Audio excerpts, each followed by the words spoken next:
Action on the Student Achievement Committee recommendation concerning charter school requests for waivers on board policy 104.1, graduation and related for implementation in school year 2016 to 2017. I'd like to invite Committee Chairperson Holligal to present on the committee's recommendations. Thank you, Chair. I wanted to take each of these specifically one at a time. And so for the Hakipu'u, the SAC committee recommended that the board approve the request from Hakipu'u Learning Center for a waiver from board policy 104.1, graduation and related as described in the attachment that was handed out.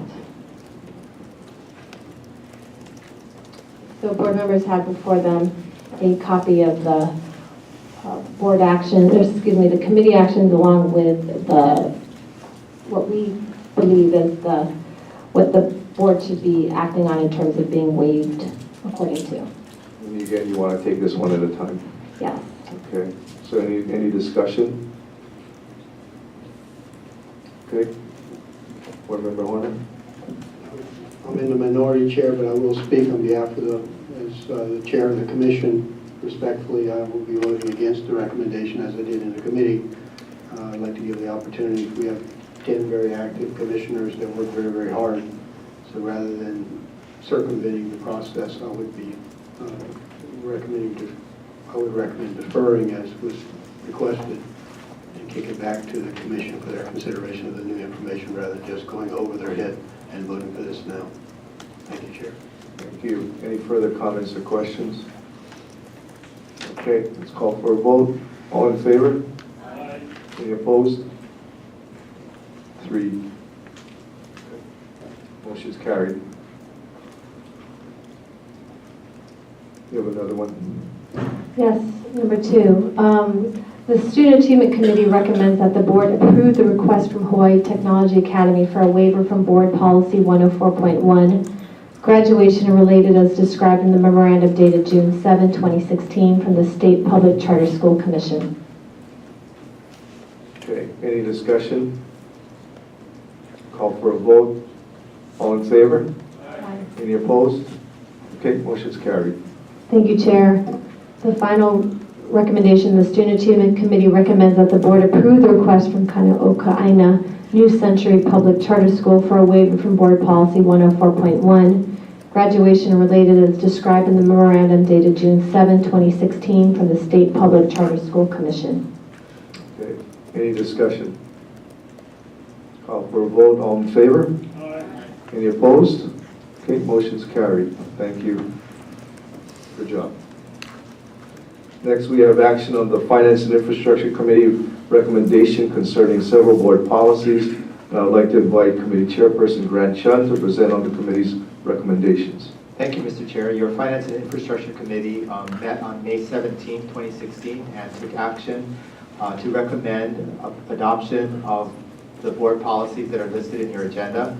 They are new policy numbers 400.2, policies and policy setting, 400.3, implementation of board and education policy, and 400.6, involvement of school advisory councils, library advisory commission, and Hawaii State Student Council. Okay, any discussion? Okay, I'm going to call for a vote. All in favor? Aye. Any opposed? Okay, motion's carried. Thank you, Grant. Next, we have action on the Student Achievement Committee's recommendation concerning several board policies. And I would again like to invite Committee Chairperson Holligal to present on the committee's recommendations. Okay, thank you, Chair. I'm going to ask the board to consider Section D on the renumbering. And so there were 3 policies: surfing, middle level education promotion, student instructional hours, and school year requirements and waiver process that we would like to recommend that the board approve the renumbering of these 3 policies. Thank you. Any discussion? Call for a vote. All in favor? Aye. Any opposed? Okay, motion's carried. Thank you. Next, we have action on the Student Achievement Committee's recommendation concerning several more board policies, and I'd again like to invite Committee Chairperson Holligal to present on the committee's recommendations. Thank you. On behalf of the Student Achievement Committee, we recommend approving the policies on the first page, E1 to 103.1, as attached to the DOE memorandum. Just want to point out for the policy 103.1 health and wellness, there were additional revisions suggested by board member Amy Asselby, and the Student Achievement Committee supports those recommendations and revisions. And so we propose accepting those policies on the front page. If you flip to the back side on the last couple policies, the Student Achievement Committee also recommends that the board approves Board Policy 103.8 prophylactics in public schools, as described in the memorandum dated June 7, 2016.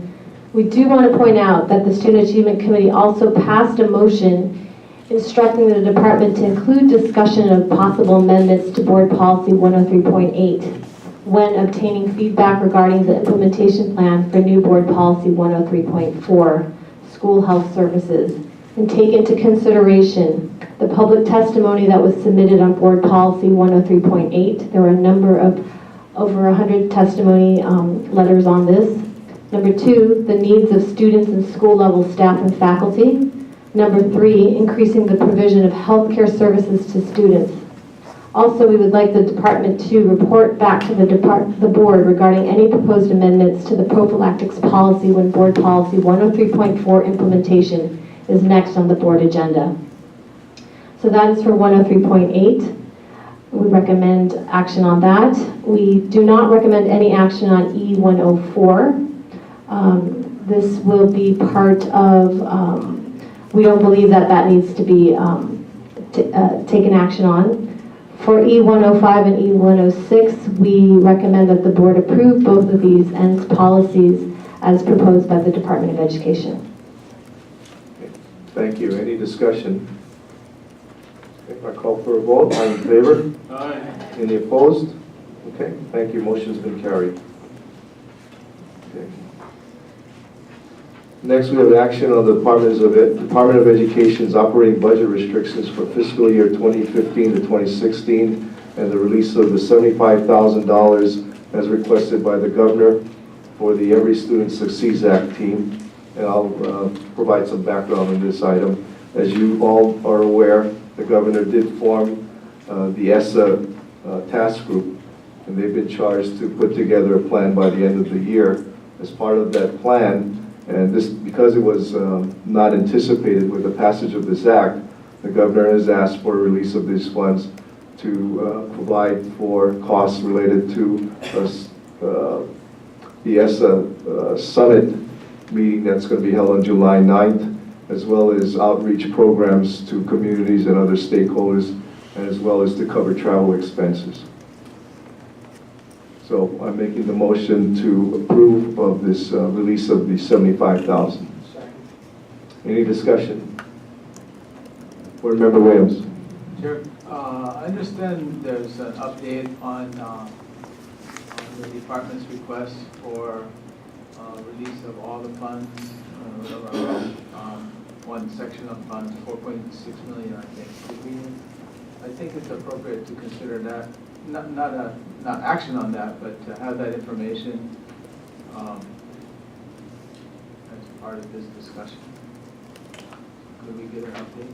I'm not sure of any update other than the fact that the DOE did put together a memo that was submitted to the Budget and Finance. I think there is an update too. Okay, then I don't know of any update. You want to provide that? I think.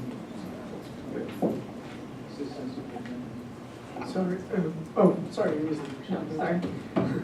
Thank you. So Senior Assistant Superintendent Amy Coons, just this morning we did receive notification from the Governor's Office acknowledging our request of May 10th to release $4.632 million.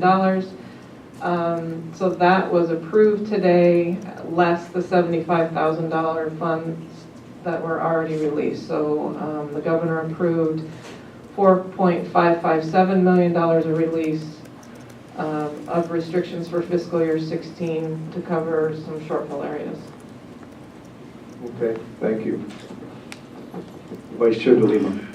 Mr. Chairman, I really appreciate the fact that the governor has released those restricted funds because, quite frankly, I feel much more comfortable supporting the allocation of the $75,000. Now, I understand that the governor has appointed a group of ESSA. I said it at the Aina Library. I think the more people talking about public education in our community from different points of view is really healthy for public education in our state. It's a cross-section that doesn't exist elsewhere, but the important point is this. Quite frankly, any blueprint for public education is going to require one important element: more money for the schools. Because if the schools don't have the resources, they're not going to be able to implement what's really necessary to support student achievement in our schools. When schools have to make decisions about whether they're going to have an automotive class or whether they're going to have a wood shop, opportunities for careers are at a disadvantage. When charter schools are having difficult time having adequate staff to meet the needs of what it takes to run a school, you're going to have growing pains and problems in meeting the necessary paperwork requirements to keep track of the people's money. So having a group of interested, committed people in education talking with legislators, with the executive, can only help public education in Hawaii. But I think we need to be cognizant that the department, this board, has worked really hard to focus on a best practice approach to student achievement that's data-driven, team approach with positive discussions about how we can engage families and the community to improve public education in Hawaii. We should all be working in concert and walking in concert. At the same time, this board recognizes that the constitutional requirement of public education is the Board of Education's responsibility. So I think Governor Ige's release of the restricted funds for the Department of Education is a commitment and recognition that this past legislative session, we didn't get all the monies for weighted student formula that we sought. We didn't get everything that the department had requested and this board approved and the governor advocated. So at this point, when the governor releases all this money that was restricted, quite frankly, it's easy to support the $75,000 to make ESSA. If the restricted funds were not released, it's really difficult to advocate how we can be supporting a blueprint when we can't even support the needs of our schools. We really need more money, but I'm hoping that the ESSA effort, along with the appropriation to remove other restrictions, will allow us to have some breathing room in the next fiscal year. Thank you, Mr. Chairman. Thank you. And just for the benefit of the board, the ESSA team expects about 750 to 800 stakeholders to the summit meeting, and so far, in I think a short 8-day period, 600 people have already registered for the meeting. So they're going to have a very good turnout. I'll be attending it as well. Any further discussion? Board Member Williams. Chair, I understand the dynamics. So I'm very pleased that we've been informed of the release of the restricted monies, because obviously the department needs every penny. And I know that Amy and her team, working the superintendent, already have plans for effective use of those funds. This request is a difficult one for me because while the subject of the governor's team is education, it's really not a joint project. It's the governor's project, and I think it's really unprecedented for a governor to transfer funds from the department to himself. I realize it's a relatively small amount of money, and so that sways many people. And I don't really want to be in a position of voting no, but it's a slippery slope. You know, I think, for instance, if you just multiply by 10, if it was 750,000, would it be okay? If it was 7.5 million, would it be okay? I mean, to me, it's not the best approach, so, but I'm not going to try to hold it up, and I'll be abstaining from this vote. Thank you. Any further discussion? Okay, I'm going to call for a vote. All in favor? Aye. Any opposed? Okay, no, one abstention. Thank you. Next, we have action on the assignment of board members to the employer negotiating team to engage in collective bargaining on behalf of the board. The state is currently engaged in collective bargaining with the Hawaii State Teachers Association and the Hawaii Government Employees Association, and we need representatives from the board to participate in the process and cast employer votes on behalf of the board. And I noticed the excitement of the board members' part on this. But as I understand it, I'm going to just affirm that Board Member Cox and Board Member Min, along with myself, have volunteered to be part of the negotiation team. So unless otherwise noted, Board Member Min. Mr. Chairman, although I do have much experience in that field, I just think that my plate is full right now. I have quite a bit of commitment to education on the Inter team. We've been working every week, and I just don't feel that I can, adequately be responsible because I know what it takes. So I would ask you to consider maybe some of the new members coming in, but at the same time, I will try to help you as much as I can until you can find someone else. Thank you. I recognize that too. Board Member Cox, do you have any comments? Okay, and I appreciate that. So I'm going to call for a vote, a motion to approve Board Member Min, Board Member Cox, and myself as part of the negotiating team. Okay, any discussion? I'm confused, Chair, because I thought Member Min said to take him off the list. Well, he said that until we find a new board member, one of the new board members to join or to volunteer, that he would be willing to participate. So under this motion, who will cast the two votes? I mean, there's two, the board has two votes, so it's, just want some clarity on how that'll be. I think from a practical standpoint, it would be difficult to go back to the board members and ask that the two votes be cast. So I think you're going to have to entrust that the negotiating team will cast the two votes. So I mean, but, so they're not designated one for you and one for, it's, the three of you are gonna. Well, I think it'll be primarily myself and Maggie, because I don't think that Board Member Min will be able to participate very much in the meetings. Okay, thank you. Okay. Any further questions or discussion?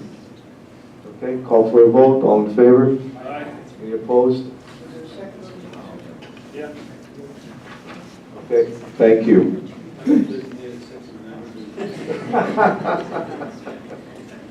I was hoping there'd be other people jumping in to cast their volunteer for this work. Didn't work. Okay. Thank you. Next, we have action on the request to the. Oh, did we talk about this already? Okay, sorry. So we do have action on a request to the governor to veto House Bill 2205, Conference Draft 1, relating to charter schools. I would like to call on Board Member Jim Williams to provide presentation on this agenda item. Thank you, Chair.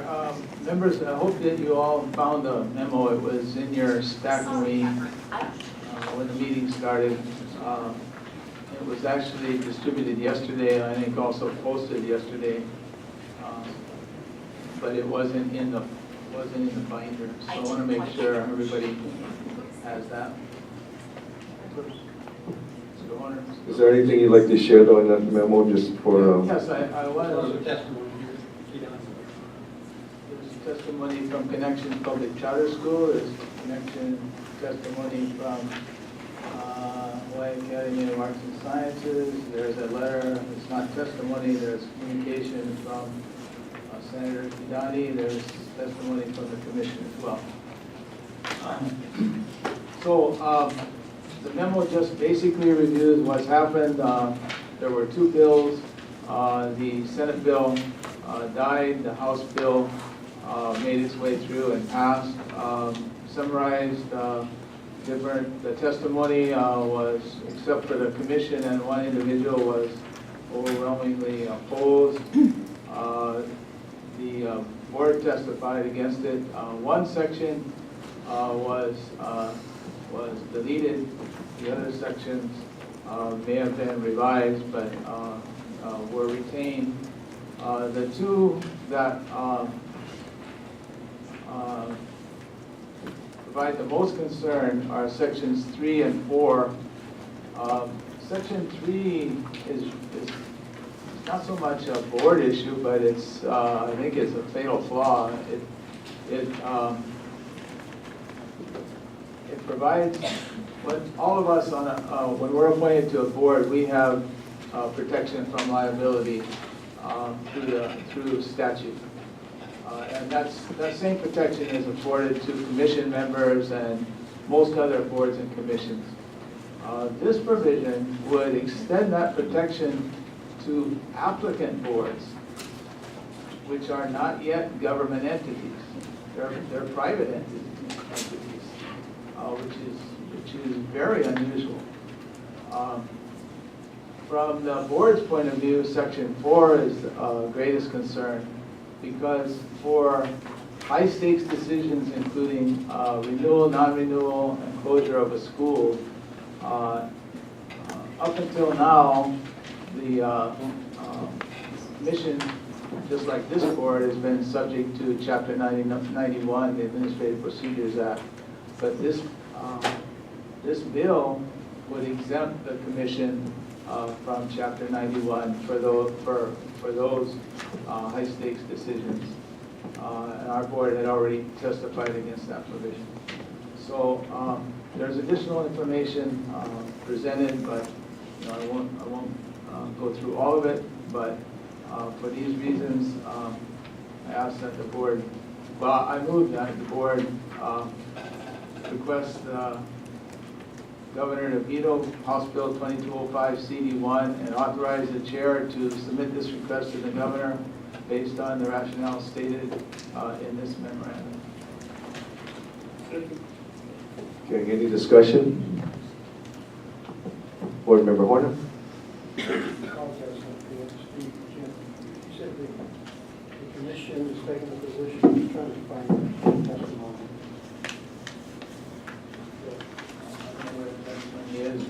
Chair Payne testified earlier, and there is written testimony, so you can ask the staff for a copy. Or is the commission here? The representative of the commission here to speak on the Ms. motion? Payne, would you like to come up? I don't think so.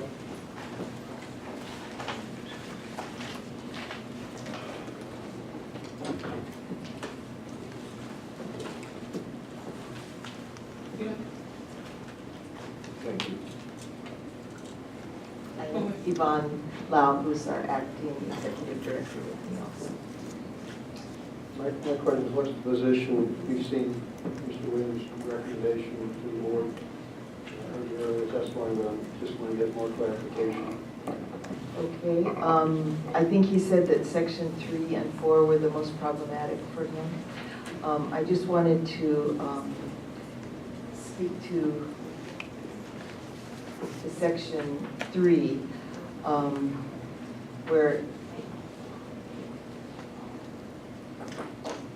the point of that section was to provide protections to nonprofit governing boards such as HOKAKO, for example, that are not in the traditional sense of governing boards, but they're covering several schools and they are functioning as a nonprofit. Do you want to add anything to that? I think the concern regarding, we did check with our AGs about this particular bill and if there were any constitutional other legal concerns regarding the bill, and we were told as of yesterday that there were no objections by our Attorney General, and I believe Holly also reviewed that. I think when you look at the actual statute for Section 3, you'll note that we've just added nonprofit governing boards who we actually have an applicant nonprofit governing board that is applying this year. So a lot of the things that are in this bill that have survived the legislative process are things that are really housekeeping matters, and I believe that the initial testimony in opposition by a lot of the schools had to do with the provisions regarding Chapter 91, 92, and rulemaking. And those provisions have been taken out as a result of the legislative process. We have had about 9 hearings separately, both on the House and Senate side.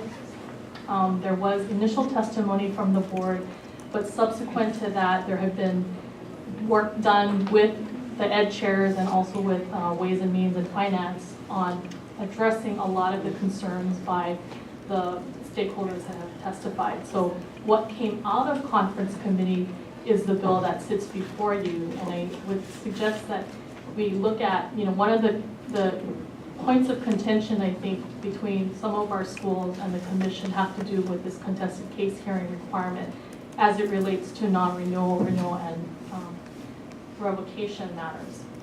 And I think if you look at our statute, you will see that there is a process that the legislature provides for in our statute. And actually, ultimately, whatever the commission decides on these matters come to the board as a result of any kind of appeal. And you folks actually are the ones that decide whether or not to affirm or, overturn the decision of the commission. And that process does not require a contested case hearing. So, part of the reason why we asked for clarity on this issue was because when we did have a revocation proceeding last year with one of our schools, it was not made clear in the statute that the process that was provided for our schools and for the commission to decide these matters was specifically included in the statute that exists for charter schools. And so there was this question of whether or not contested case hearings under another chapter in the statute, Chapter 91, would apply. So this legislation clarifies that. There's a conference committee report where the legislature clarifies that their intent was not to require the commission to engage a contested case hearing process. At the hearings, we did let all of the chairs and all of the committees know that I think the commission is not opposed either way, but if it is their decision to require more process in terms of a contested case hearing, we certainly would require more staffing than we currently have, and we're not structured in a way that provides that kind of process. So this is something on the position today of the commission and but equally the administration of the commission, is that you're are recommending a veto of this legislation? we do not we would like for you folks not to recommend a veto to the governor, because we do believe that through the process of I'm asking two legislation. questions. One is the board, and one is the administrative staff, the executive staff. And that's true for both. The commission has not had an opportunity to discuss this, as we have not had a meeting since discovering that you were recommending this veto, or you were going to be considering recommending the veto. That's why my testimony is from me, not from the commission staff. But I'm sure that if we were able to have a discussion on this, that would be the position, because we certainly have followed this legislative process through this past session and have been involved in the outcome, which is this bill that we are supporting. And last question, so two issues I understand put on the table. One is the legal issue as to whether or not it takes somehow passes authority down to Code 9, whatever the board was called. And you're saying your attorney general representative for the commission saying that they're okay with it. Is that what you're saying? So we had checked with our AG regarding all of the language within this bill, and it was represented to us that they did not have any constitutional or any legal concerns with this bill in its present form. I would assume the governor certainly has the availability of the Attorney General's office to make a determination whether something the bill is legal or not. Yeah.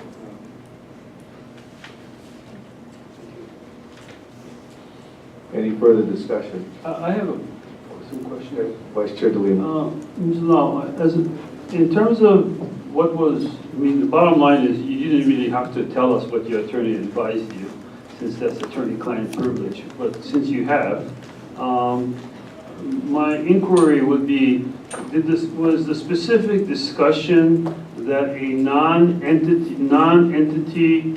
non-state agency board would get the protection of that's equivalent to a state agency board? Did you actually have that specific discussion? No, I did not have a specific discussion about that particular provision. Okay, because it does concern me that we are doing that, and I don't understand the public interest in doing that.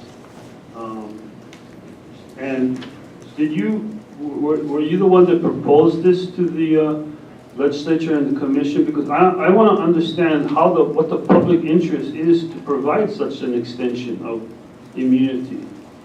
I don't understand it, that's why. I was not the person who proposed it, but my understanding of this language was that we have a number of different entities that do apply, and then if they are approved for a charter, become the entity that, owns the contract, if you will, between us and between the state and the school. So we have a number of nonprofit boards that, in fact, we have an applicant this year that is a nonprofit board that is applying to become a charter school. So I believe that when we put in for this language, it was to add that category of applicant governing boards to the statute so that they would be covered by whatever the statute provides for. So that was the intent, at least that's my understanding of what the intent was. There was no other, intent for that purpose. It was just that as we were seeing more applicants come in and apply for charter schools, we were seeing that and we noticed, hey, we didn't have that in the statute, so we added that to the housekeeping bill, which is what this. My point is, if it's not approved as a charter school, then there is no, you do not become a state entity until your charter is approved, well, and you actually need a pre-opening assurance during that first. That's the problem. So if you don't approve it, you're still providing immunity to the people who are applying. So that's the point of the criticism of Section 3. Now, Section 4, I want to understand this a little clearly, because I understand the distinction between 92 and 91. 92 is the sunshine provisions. 91 is the contested case provision. So what you're suggesting is that because up to now, there have not been contested case hearings for revocation proceedings? So we had a revocation last year with Halal Lukahi, and this, when we structured that hearing, we were advised that we should treat it as if it was a contested case hearing, despite the fact that our statutes provided in 302D a specific process. And what resulted from that was that the commissioners were represented by AG, the charter schools represented by AG, but commission staff were unrepresented. So it created sort of this strange proceeding that sort of illustrated the disconnect between what, if it was truly a contested case hearing, we should have a staff attorney and a hearings officer that would then provide the proper process for that. But because we didn't have that, when we went back to the legislature this year, some of the first version of the bill tried to address those issues by asking that the commission be put on that list or exempted from contested case hearing proceedings because we had process that already existed in 302D18. So as we went through the legislative process and as schools started to object to that, we worked with OIP actually and said, let's remove those provisions from the original bill. And OIP suggested that we put clarifying language within our own statute and that they would be happy with that. So what you see now is what resulted from that process. At the end of the day, OIP was fine with that. The legislature clarified their intent in terms of our statute and what was expected of the commission in terms of how we would run proceedings in the future. Okay, basically, you just wanted to codify that it's not a contested case proceeding. Right, so just to make clear for commissioners and for us, in the future, should we have proceedings like this, what is the process that we should run it by. And that way, it would be clear for both the schools and from the commission how we would proceed on these matters. I think the original bill, like you spoke to it earlier, exempted the sunshine law provisions too. I think that was one of the major objections. Actually, I don't think it was seeking to exempt us from its sunshine, but just to add us to that list that we were exempt from contested case hearings for our proceedings. So that was the first bill that the language initially included that information, that language. And so we took that out as a result of the legislative process. Thank you. I have no more questions. Okay, Board Member Horner? Yvonne, do you recall that the executive branch testified on this, took position on this legislative? I don't remember seeing executive branch testimony on this. Okay. Any further questions? I guess I'd like to ask Ms. Payne, you're asking for time for the commission board to review this bill. No. You're not? That was on my other testimony on Okay. the waiver. Okay. On this one, Apologize. we are just asking that you not approve the veto recommendation. Thank you. Okay, any further questions? Okay, I'm going to call for a vote. All in favor? Any opposed? Okay, let's take our roll call, because I can't see the votes by hand. How many in favor again? 1, 2, 3, 4, 5. In favor of vetoing the bill. Requested the bill. 1, 2, 3, 4, 5, 6, 7. Okay. All right, motion's carried. And then, I'm abstaining because I'm really, really confused about it. I apologize. motion's carried.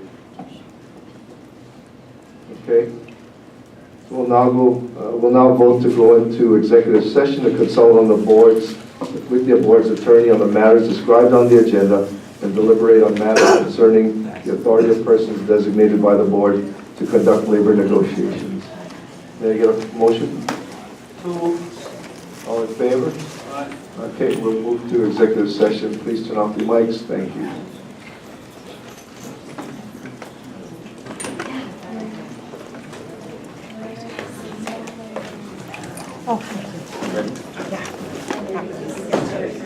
No.